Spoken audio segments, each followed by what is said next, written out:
Warahmatullahi wabarakatuh. Perkenalkan, kami dari kelompok 9 dengan mata kuliah Etika Bisnis. Di sini kami akan mempresentasikan hasil diskusi kelompok kami dengan berjudul Fraud dalam Manajemen Perusahaan. Dan sebelum itu, perkenalkan kelompok kami yang pertama, Nur Afni Oktavia, NIM 2019-11098.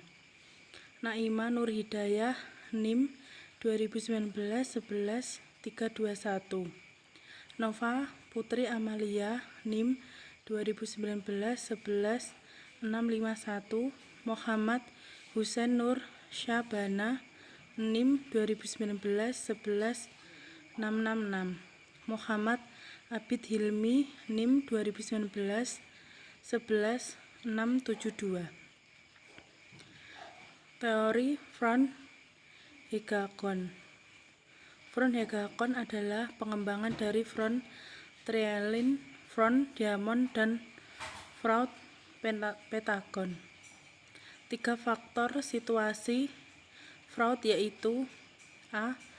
Presun tekanan, B. Opportune peluang, C. Rational zion atau rasionalisasi. Fraud ring. Penipuan di tempat kerja merupakan tindakan karyawan, manajer, pejabat, atau pemilik organisasi melakukan fraud yang merugikan organisasi atau perusahaan tersebut. 3 jenis utama fraud yaitu korupsi, penyalahgunaan aset, dan kecurangan laporan keuangan. Klarifikasi lengkap penipuan pekerjaan yang sering disebut dengan fraud ring. Fraud triangling teori bahwa kecurangan hanya terjadi pada saat ada peluang. Fraud yang dirasakan motivasi, terutama tekanan keuangan dan penebaran tindakan fraud melalui proses rasionalisasi. Untuk pembahasan yang selanjutnya yaitu mengenai fraud yang terjadi pada bagian marketing.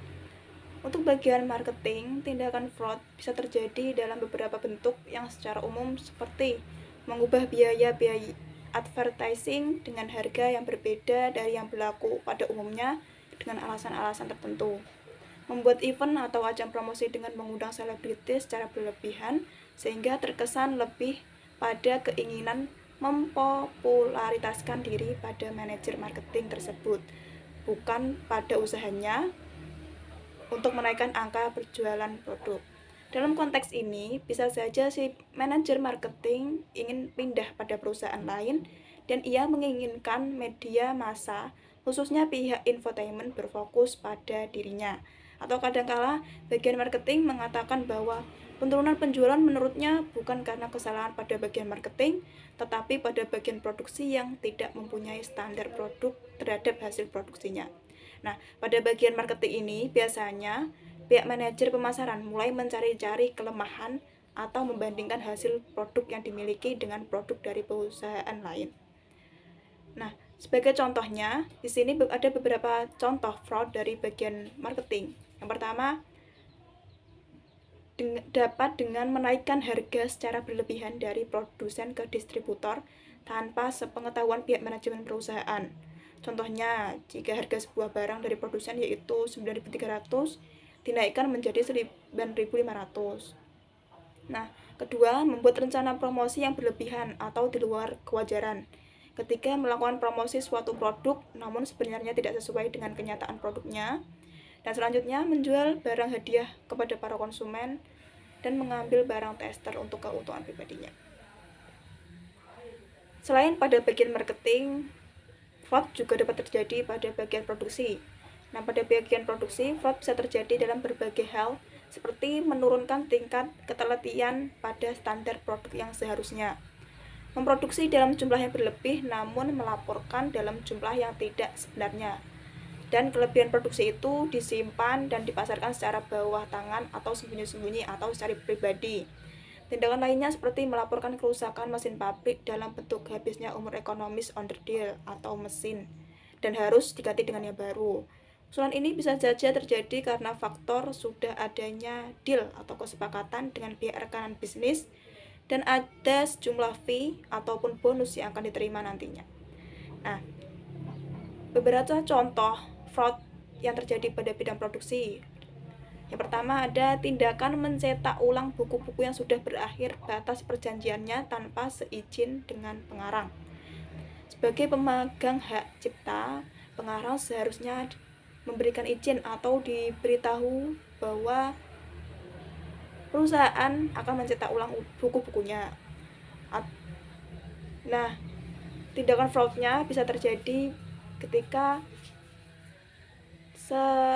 individu mencetak buku melebihi batas ketentuan yang dipersyaratkan oleh pengarang, seperti perjanjiannya cetaknya 4.000 X lembar namun dicetak 5.000 X eksemplar dan hasil keuntungan diambil oleh penerbit secara individu. Yang kedua, mencampur produk tertentu dengan jenis lain yang tidak sesuai kualitasnya, membeli bahan baku dengan meminta lebih sebagai bentuk bonus, menggunakan merek dagang dari perusahaan lain tanpa sepengetahuan mereka. Fraud pada bagian keuangan.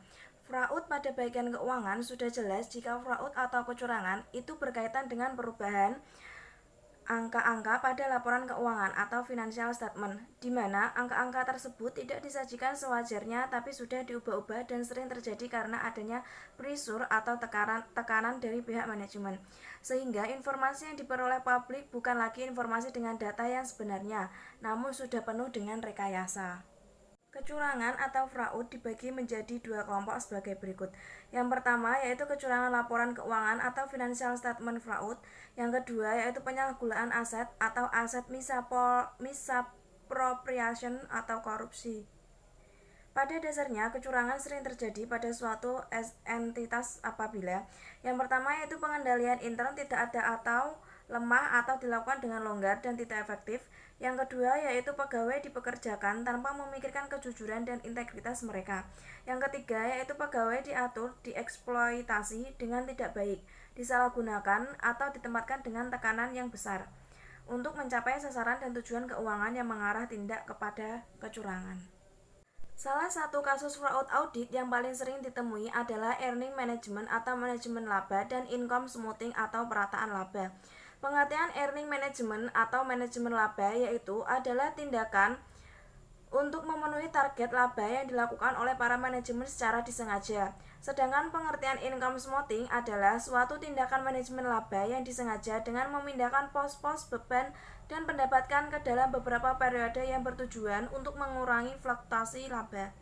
Contohnya, manajemen melebih sajikan pendapat dengan cara melebih sajikan aset dan mengakui pendapatan secara tidak tepat. Tujuan utama pemeriksaan akuntan atau audit adalah untuk menentukan laporan apakah financial statement atau laporan keuangan menyajikan secara wajar atau tidak keadaan keuangan dan hasil suatu company atau perusahaan. Pada dasarnya, auditing atau pemeriksaan merupakan kegiatan yang dilakukan untuk membandingkan kondisi yang ada dengan kriteria atau ketentuan yang telah ditetapkan. Yang paling membutuhkan laporan keuangan adalah investor, karena investor menjadikan laporan keuangan sebagai bagian yang bisa memberinya suatu masukan dalam mendorong keputusannya. Contoh fraud di bidang keuangan, yaitu melaporkan kepada pihak kreditur bahwa beberapa proyek yang dikerjakan sedang mengalami masalah yang serius dan tidak dapat dihindari seperti bencana banjir, longsor, diserang hama, dan lainnya dengan tujuan agar mendapatkan keringanan atau bahkan dihapus bukukan atas segala kewajibannya. Pun tujuan pihak manajemen melakukan fraud di bidang keuangan antara lain sebagai berikut. A. Melakukan rekayasa menaikkan laba bersih yang dilaporkan dengan tujuan untuk memaksimalkan nilai perusahaan. B.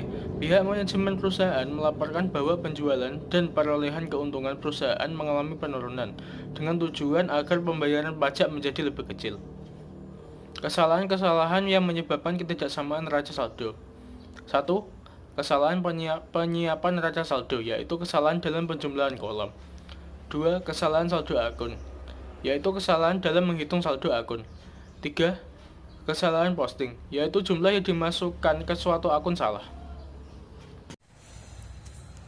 Terjadinya manipulasi data ini kemungkinan besar disebabkan adanya gap informasi yang ada di antara manajemen dan investor di pasar, merupakan salah satu motivasi manajer melakukan manipulasi terhadap kinerja dengan menaikkan labanya atau income increasing, sehingga pada saat investor menangkap sinyal informasi tersebut, ia akan melakukan reaksi negatif yang menyebabkan turunnya harga saham di pasar yang mengindikasikan ketidakmampuan manajemen perusahaan untuk melanjutkan manipulasi tersebut. Faktor lain yang sangat memungkinkan suatu perusahaan melakukan manipulasi dalam data laporan keuangannya adalah: 1. Kemampuan perusahaan menghasilkan laba tidak memadai atau lebih rendah dibanding dengan perusahaan lain yang sejenisnya. 2. Tingkat perubahan rata-rata industri sejenis terlalu cepat. 3. Tuntutan ganti rugi dan keluhan dari mitra kerja dan pelanggan meningkat. 4. Government policy yang dapat mempengaruhi laba atau stabilitas keuangan perusahaan. 5. Kerentanan hasil usaha perusahaan terhadap faktor-faktor ekonomi, misalnya inflasi, tingkat bunga pinjaman, pengangguran, dan lain-lain. Kesimpulan dan saran. Kesimpulan, fraud merupakan tindak kecurangan yang dilakukan secara sengaja oleh satu orang atau lebih. Pada setiap pengelolaan keuangan perusahaan, pasti akan selalu ada yang tindak kecurangan laporan keuangan atau niat buruk seseorang dalam menyalahgunakan keuangan perusahaan. Saran, perlu adanya kesadaran diri di dalam hati para pegawai di perusahaan yang tidak ingin adanya manipulasi data agar tidak adanya kecurangan atau kebohongan yang terjadi pada perusahaan itu nantinya, dan perlu diterapkan sanksi atau hukuman apabila ada salah satu pegawai yang melanggarnya. Terima kasih. Dari kelompok kami, kurang lebihnya mohon maaf. Wassalamualaikum warahmatullahi wabarakatuh.